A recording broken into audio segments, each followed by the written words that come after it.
Good morning students. पिछली turn पर octahedral complexes के बारे में अपन ने स्टडी किया था और ये देखा था कि जो फर्स्ट टाइप ऑफ कॉम्प्लेक्सेस जो अपन डिस्कस कर रहे थे, इनर ऑर्बिटल कॉम्प्लेक्सेस। मतलब क्या हुआ कि कुछ मेटल एटम्स जो हैं वो लिगेंड्स के साथ अपने अंदर वाले डी ऑर्बिटल्स यूज करते हैं संकरण के लिए या हाइब्रिडाइजेशन के लिए, तो उन्हें इनर ऑर्बिटल कॉम्प्लेक्सेस कहा जाता है।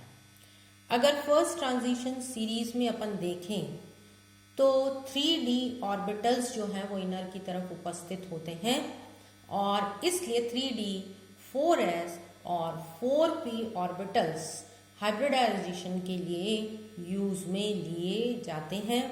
तो जब इस प्रकार के ऑर्बिटल्स हाइब्रिडाइज्ड होकर के D2sp3 हाइब्रिडाइजेशन दर्शाते हैं तो उन्हें अपन इनर ऑर्बिटल कॉम्प्लेक्सेस कहते हैं।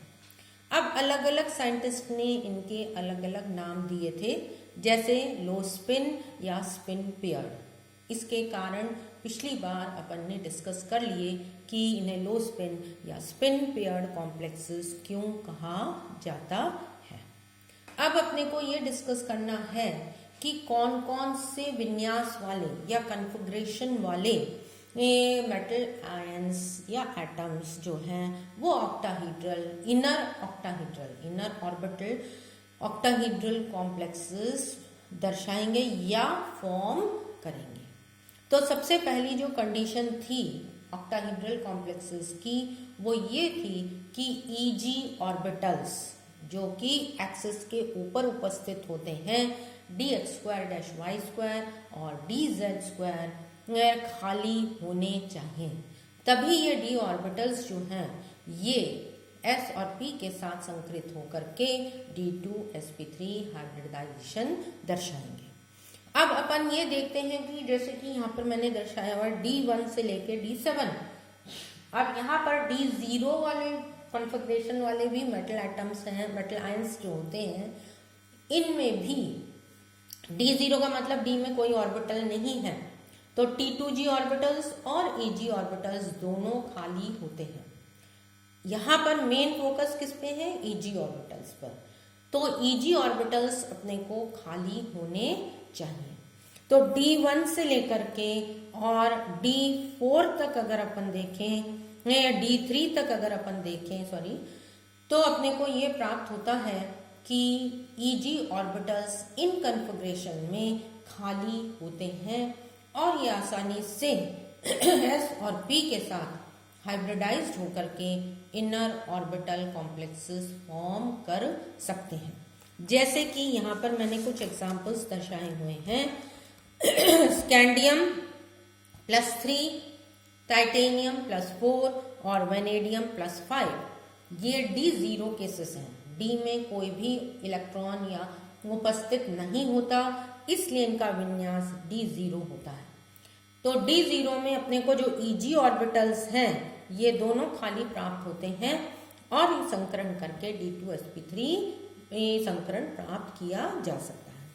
इसी तरीके से D1, D2 और D3 तक देखिए आप, तीनों अनपेयर्ड इलेक्ट्रॉन्स T2g में है, Eg खाली पड़ा है, तो इसलिए यहाँ पर ऑक्टाहीड्रल कॉम्प्लेक्सेस जो है वो आसानी से बन सकते हैं।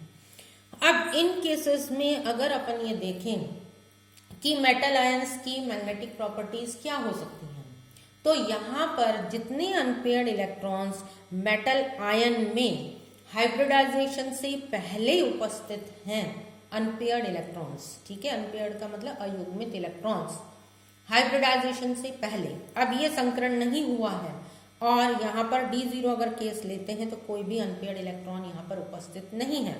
D1 लेंगे तो यहाँ एक अनपेयर्ड इलेक्ट्रॉन है जो कि फ्री मेटल आयन में उपस्थित है। फ्री का मतलब क्या होता कि खाली, जैसे फ्री उसमें अगर ये कॉम्प्लेक्स बनाएंगे तो भी इनमें ये 1, 2 और 3 अपने पास इलेक्ट्रॉन्स अनपेयर्ड यहाँ पर उपस्थित रह सकते हैं।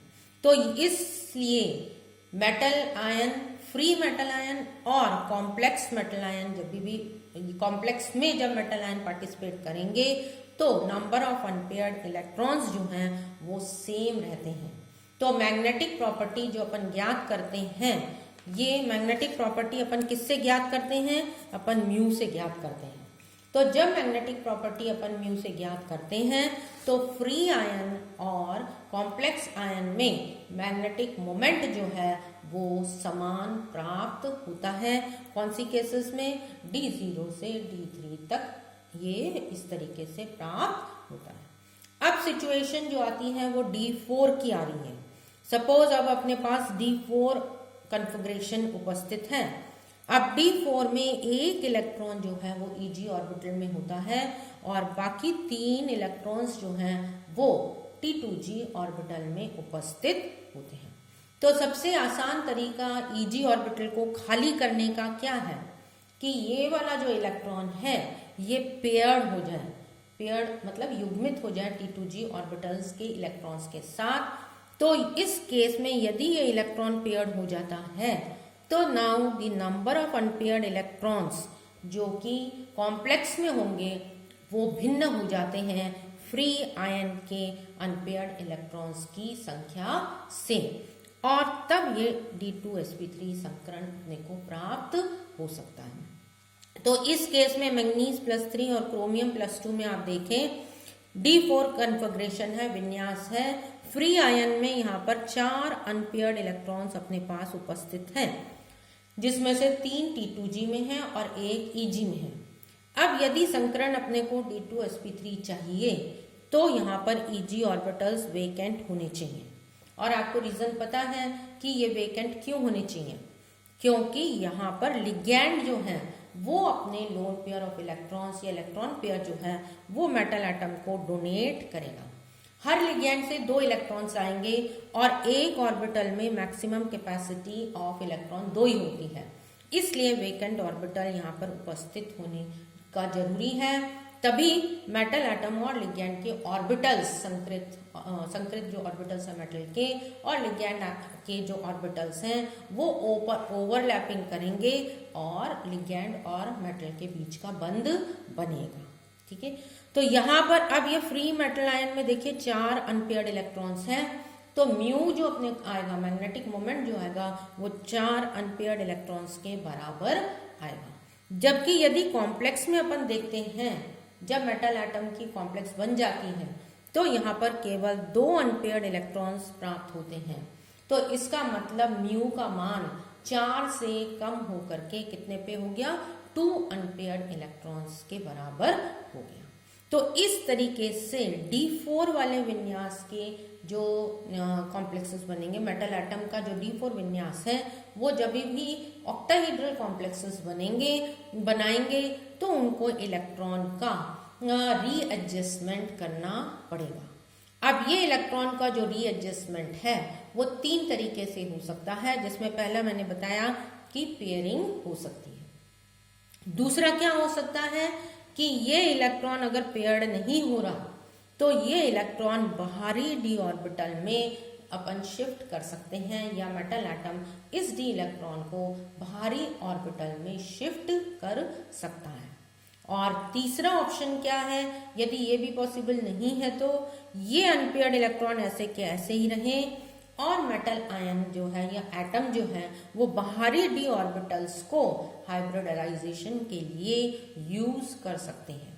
तो जब बाहरी ऑर्बिटल्स हाइब्रिडाइजेशन के लिए यूज होते हैं तब अपने पास आउटर ऑर्बिटल कॉम्प्लेक्सेस का फॉर्मेशन होता है और number of unpaired electrons in free metal और मेटल इन कॉम्प्लेक्स सेम रहते हैं।